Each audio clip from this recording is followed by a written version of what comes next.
खरं सांगावं का? नाही नाही नको, गोष्टी जास्तच बिघडतील आणि नचिकेत दादांचा विश्वास उडेल माझ्यावरचा. शिवाय मी त्यांच्याशी बोललोच आहे. होपफुली ते बाहेर पडतील चुकीच्या गोष्टीतून. त्यांना थोडा वेळ द्यायला हवा. आणि पाहावं त्यांनी त्या बाईचा नाद सोडलाय का. पण जर सोडला नसेल तर मात्र अर्पिता मॅडम आणि निकीशी बोलावं.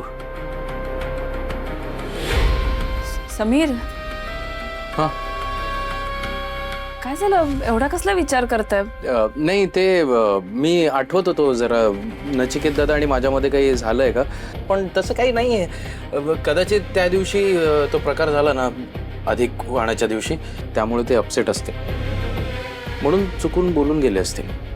अहो पण तेव्हा तुम्ही कुठे काय बोलला होतात? मीच बोलत होते. हो बरोबर आहे, पण त्यांना असं वाटलं असेल.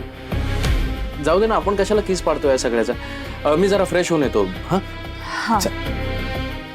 तुमची बॅग ठेवायची आहे का? नाही नाही, मी ठेवते. राहू दे तुम्ही. जाऊ दे, मी ठेवतो. अहो मी ठेवते.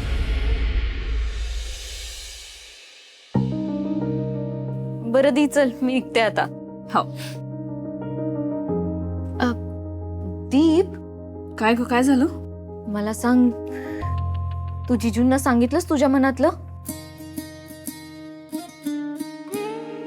अगं आम्ही भेटलो बाहेर, पण मी सगळं मनातच बोलले. म्हणजे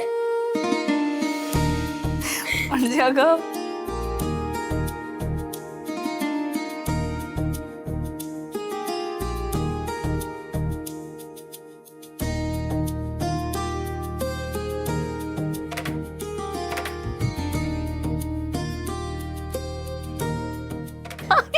हसू नकोस तू.